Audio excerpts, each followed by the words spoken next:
ডমরু চরিত লিখেছেন ত্রৈলোক্যনাথ মুখোপাধ্যায়। তৃতীয় গল্প, পঞ্চম পরিচ্ছেদ।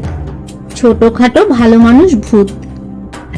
ভেটকি মাছটা হাতে লইয়া আমি পথ চলিতে লাগিলাম। সকলেই জানে যে মাছ দেখিলে ভূতের লোভ হয়। 2 ক্রোশ পথ গিয়াছি। রাত্রি প্রায় 1 প্রহর হইয়াছে। এমন সময় একটি ভূত আমার সঙ্গ লইল। দে না দে না, মাছ দে না বলিয়া আমার পশ্চাৎ পশ্চাৎ আসিতে লাগিল। বলা বাহুল্য যে আমার বিলক্ষণ ভয় হইল, কিন্তু ভূতকে মাছ দিলে আর রক্ষা নাই। তৎক্ষণাৎ সে মানুষের প্রাণ বধ করে। সেজন্য তাহার কথা আমি শুনিলাম না, তাহাকে আমি মাছ দিলাম না।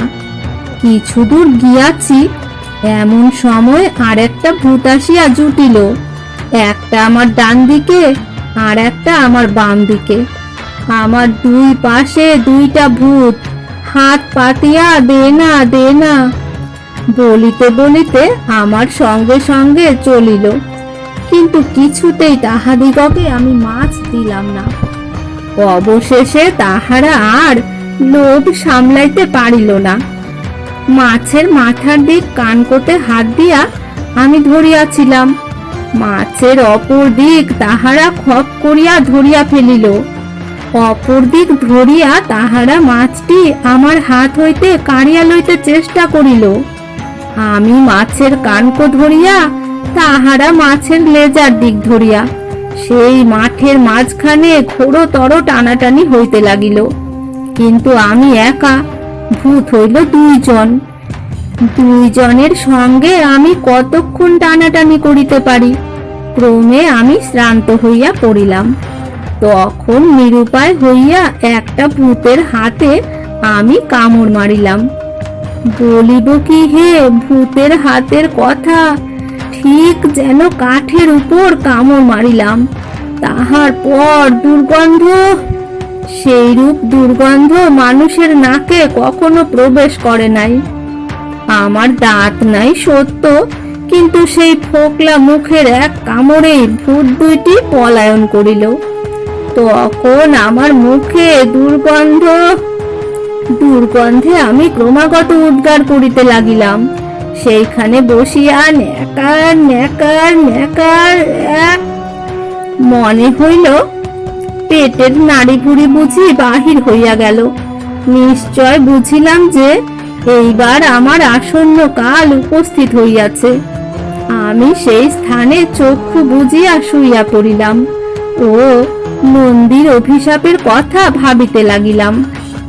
কিছুক্ষণ পরে কে যেন আমার মাথায় ও মুখে জল দিতেছে এইরূপ বোধ হইল। তাহাতে শরীর কিঞ্চিত সুস্থ হইল। চক্ষু চাহিয়া দেখিলাম, কি আশ্চর্য, এ আবার কি! দেখিলাম যে ছোটখাটো একটি নূতন ভূত আসিয়া সেবা শুশ্রূষা করিতেছে। আমি উঠিয়া বসিলাম। তৎক্ষণাৎ ভূতটি কিছু দূরে পলায়ন করিল। আমার মাছটি সে চুরি করে নাই। মাছটি সেই স্থানে পড়িয়াছিল। মাছটি লইয়া ধীরে ধীরে আমি আমাদের গ্রাম অভিমুখে আসিতে লাগিলাম। নূতন ভূতটি দূরে দূরে আমার সঙ্গে সঙ্গে আসিতে লাগিল। সে আমার নিকট হইতে মাছ চাহিল না, কোনো কথাই বলিল না। দেখিলাম সে অতি ভালো মানুষ ভূত, আর দেখিলাম যে অতি ভীতু স্বভাবের ভূত। একবার আমি ডাকিলাম, আর অমনি সে ভয়ে দূরে পলায়ন করিল। একবার আমি হাঁচিলাম, আর অমনি সে পলায়ন করিল। একবার একখানি গ্রামে কুকুর ডাকিয়া উঠিল, অমনি সে গ্রাম হইতে অনেক দূরে গিয়া দাঁড়াইল। কিন্তু সে একেবারে আমাকে ছাড়িয়া গেল না।